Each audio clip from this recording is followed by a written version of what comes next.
This is the Michael Jordan Last Dance Episode 1 reaction. Now, if you're old enough to remember the Bulls dynasty from the 90s, then you're aware of the names of Jordan, Pippen, Rodman, and Phil Jackson. But there's a couple of names that the casual fan just doesn't know.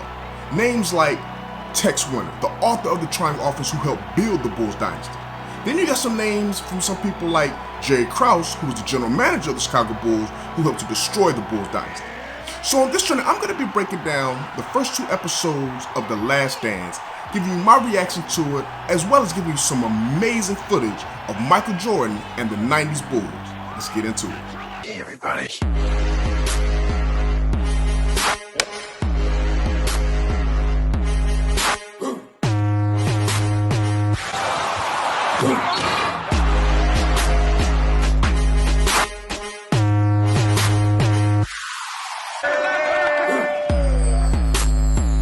Welcome back to Journey of a Ballaholic, the best talk show for basketball addicts. I'm your host, General Hannibal X. Now, if you're new on this channel, you're going to be getting my passionate and unfiltered opinion on the hottest NBA and college basketball topics. Now, if you're a ballaholic like me, go ahead and subscribe to the channel, but make sure you tap that notification bell so that you'll be updated when I drop new videos, which is going to be every Monday and Friday at 6 p.m. Eastern Standard Time. Now, before we get too far into the video, go down to the comment section below and let me know, what was your favorite part about Michael Jordan Last Dance documentary from the 1998 Chicago Bulls season?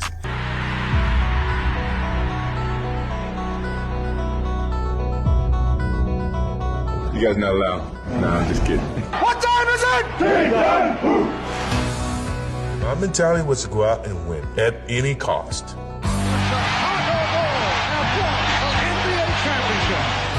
Jordan is the most talented player in the NBA by far. The show of the 90s, the team of the 90s. How you doing? Whenever they speak Michael Jordan, they should speak Scottie Pippen. We created an image that people want to live up to. I think that's all you can hope for. Now, I think there were a couple of really big takeaways that most people got from watching this. And like I say, most people I think were just casual fans who are truly learning about the Chicago Bulls. Either casual basketball fans and or just younger generations who were just not old enough to be able to see the Bulls during the 90s, during their heyday. So I get that. But one of the big takeaways I think is that people gonna realize that Jordan, that was a bad mother shut your mouth. Like, Michael really truly came onto his own and set the world on fire. In that Boston Celtics series, game 2, that 63-point performance, like, that right there was just out of this world. Even Larry Bird himself had to come out and say afterwards that was God disguised as Michael Jordan. Like, that to me is like the highest praise you could give an opponent, and Larry Bird, one of the greatest players in the 80s, gave Michael Jordan that designation. So I think that just kind of says a lot about who Jordan was and who he was becoming, which is more important. That right there kind of just like really put the world on notice and let them know that not only was Jordan coming, but the Bulls were going to be a problem in the years to come. Now, in that 3-game series, even though they wound up getting swept, Michael Jordan balled out, man. I mean, he put up almost 44 points per game, 6 rebounds, almost 6 assists, over 2 steals, and over a block a game. Like, the man was just absolutely unguardable. Now, I think one of the other big takeaways from this was the role that Jerry Krause played in building as well as tearing down this dynasty. Listen, you gotta give credit where credit is due. If we're gonna give him the blame for tearing it down, we gotta also give him the credit for building this thing. He went out, he acquired Scottie Pippen, who basically came out of a Division II school. He trusted Phil to lead this Bulls team when Phil really had no previous head coaching success. And then he later went out and added Dennis Rodman with all of his antics. He added Steve Kerr, other pieces like Ron Harper. So you got to give Krause his credit for that. But at the same time, he does deserve the blame for tearing this thing down. Jerry Krause, he suffered from what we like to call the Napoleon complex. That short man syndrome where he truly wanted to get more credit than what he probably really deserved, but I think he wanted more credit than what anybody was willing to give him. I mean, we saw the friction and just the tension between the top level of management as well as the Jordan, Pippen, and the Phil Jacksons that was out there. So I think that Krause eventually had to just kind of embrace and take on that villain role. But to do so, it came with a lot of criticism. And after winning that 5th title, the fans straight up booed Krause during that ring ceremony. Now, I understand that, and I understand him being fed up with just kind of not feeling like he was really appreciated. But to go out and tell Phil Jackson that regardless of whether they went 82-0, that he was out of there, to me, that's just mind-blowing. That's like the Spurs telling Greg Popovich after winning his 5th title in 2014, you know what, that's it, it's done, you're out of here. Like, that's just unimaginable. So I think we have to kind of be able to look at things and see things as they were. And at the end of the day, I think this documentary is truly going to expose the tension and, like I said, that relationship dynamic between Krauss and the top level of players for the Bulls. And like I said, it starts to truly segue, but I think in the upcoming episodes, we're going to go a little bit more in depth into that as well.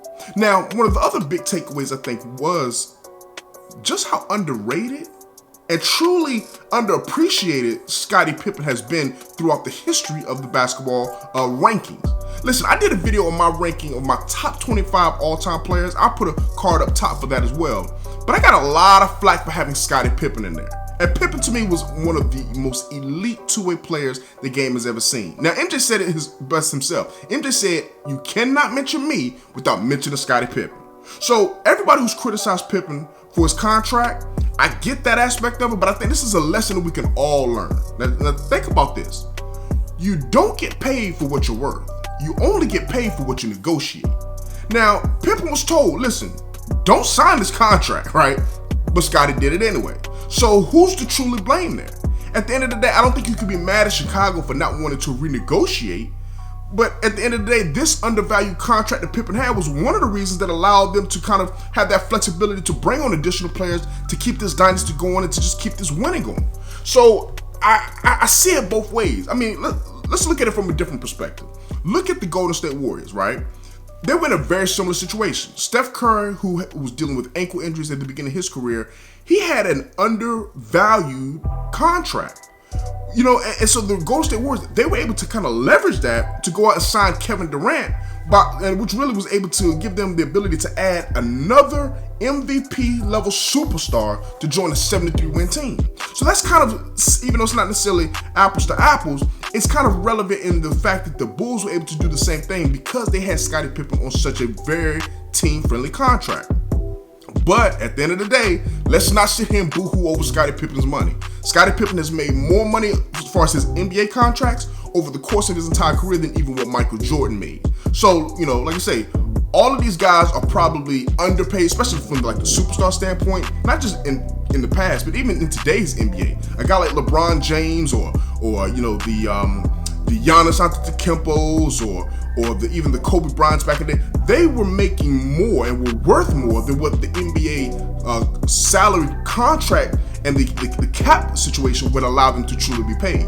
So yes, it's a situation where the Bulls were able to take advantage of that. But hey, you got to give Krauss and Reinsdorf the credit for being able to maneuver that and make it happen. Now, there's a part at the end of this what I think is going to really telling for how they're going to transition into the next part of this documentary, which is at the end of it, Scottie Pippen kind of requesting a trade out of Chicago. Now, we know that didn't end up happening, but it's going to be interesting to see how they kind of segue that into the next part of the documentary.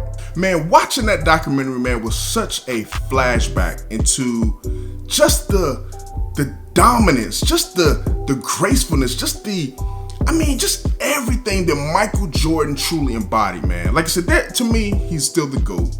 Has been. Will he always be? That's up for discussion, but right now he still is. And I think what I want to do is just kind of go back down memory lane and take a trip back just to reminisce a little bit more some of the footage of Jordan at his best, man. I mean, like that right there is what that documentary was really about. And I'm hoping that they will kind of put some more behind the scenes footage so we can get more, you know, locker room and just kind of more interaction that most people don't know of. But for what they gave us, I loved it. And I think that what we're going to do now is we're going to take a trip back down memory lane to see some of the old clips and some of the best footage of the GOAT himself, Michael Jeffrey Jordan.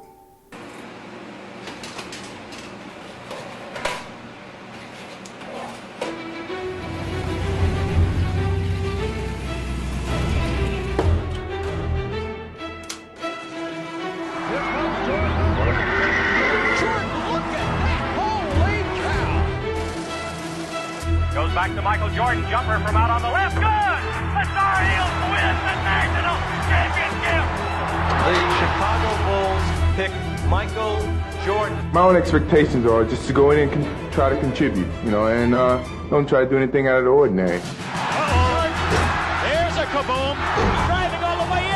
Oh, God! An unbelievable ball! I was all by myself, so it was time for creation.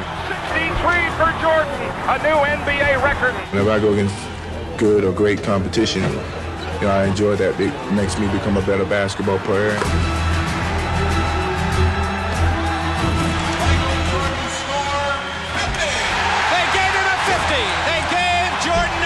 Bounce dribble now to Jordan. Michael in from the left side, jammed it right over Rollins. Here's Michael at the foul line. A shot on Elo. Good! The Bulls win! They win! I've really set a standard for myself, which is normal. But then you have to step it up another level to be above normal. Steal. He kept it in bounds. Here it is again. Oh! Everyone's saying that a scoring leader can't be an NBA champion. I never believed that.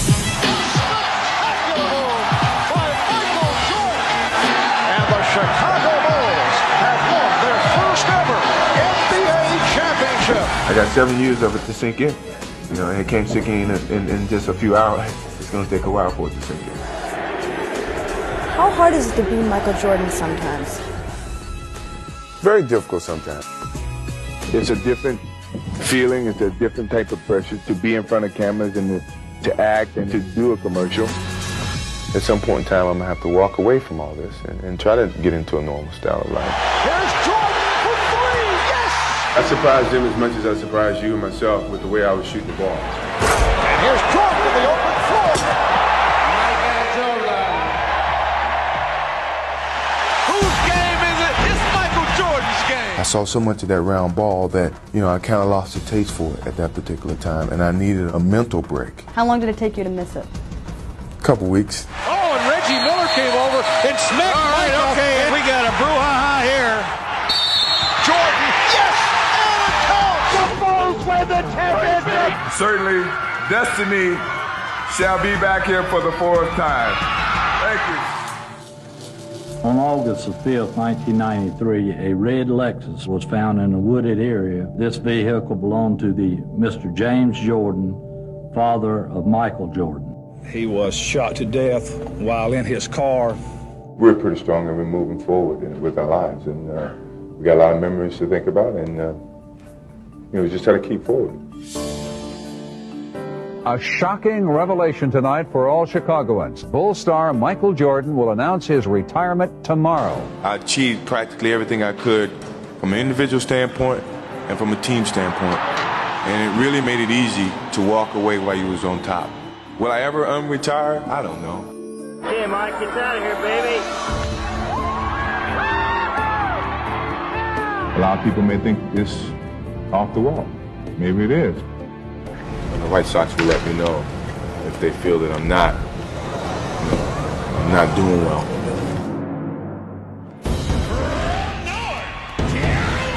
Michael Jordan is returning. He released a press release today that said, quote, "I'm back." At the time that I retired, I didn't have anything to prove.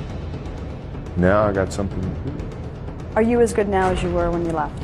I'm better. The 5-point by Michael Jordan. The Bulls have won 70. Bulls are the champions of the world. An emotional moment for Michael Jordan.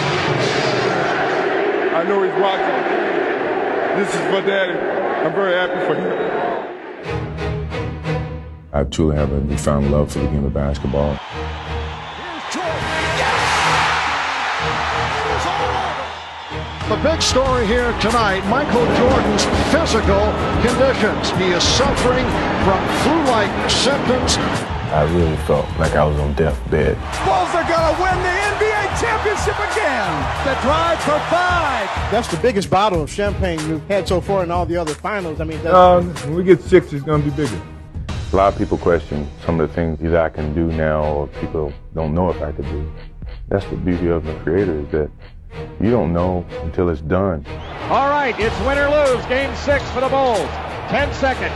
Jordan, 20-footer, head of the key, good! The Chicago Bulls have won their 6th NBA championship. We do this again for the second time. I am here to announce my retirement from the game of basketball. And a lot of people say, well, Michael Jordan didn't have any challenges away from the game of basketball. Well, I dispute that. This is a different challenge for me. Basketball's been my life, so this is an easy transition for me. Last time we saw you on the court, 98. That night, that shot, did you have any idea then that would be the last time you played? I was pretty sure of it. It's a little bit different. I'm 38 years old, but I feel like I can play the game of basketball at the highest level. Went out there and got 20 right off the bat, and then sort of petered out. Well, that's a good way of putting it, petered out. You got tired. Just say I got tired. You know, but the thing about it is my love for the game is strong as ever. Look at Jordan stealing off the glass. Jordan the jumper. Got it. You got it at the buzzer. 10 seconds remaining. Michael has the ball. The fadeaway. Yes! There's 28 games left in your career. How do you look at that? Not much time. There's the end of a legendary career. Michael, it's been an honor to call your games and a privilege to watch you play. Now I guess it hits me that I'm not going to be in a uniform anymore. And that's not a terrible feeling. It's something that I've come to grips with, and it's time. It's time. 6 rings, 10 scoring titles, 5 MVPs, all defense 9 times. Did I leave anything out? 2 Olympic gold medals. One word to sum up your career. Fun.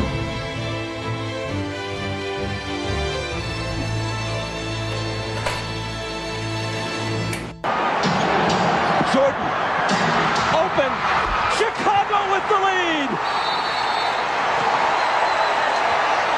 Timeout, Utah. 5.2 seconds left.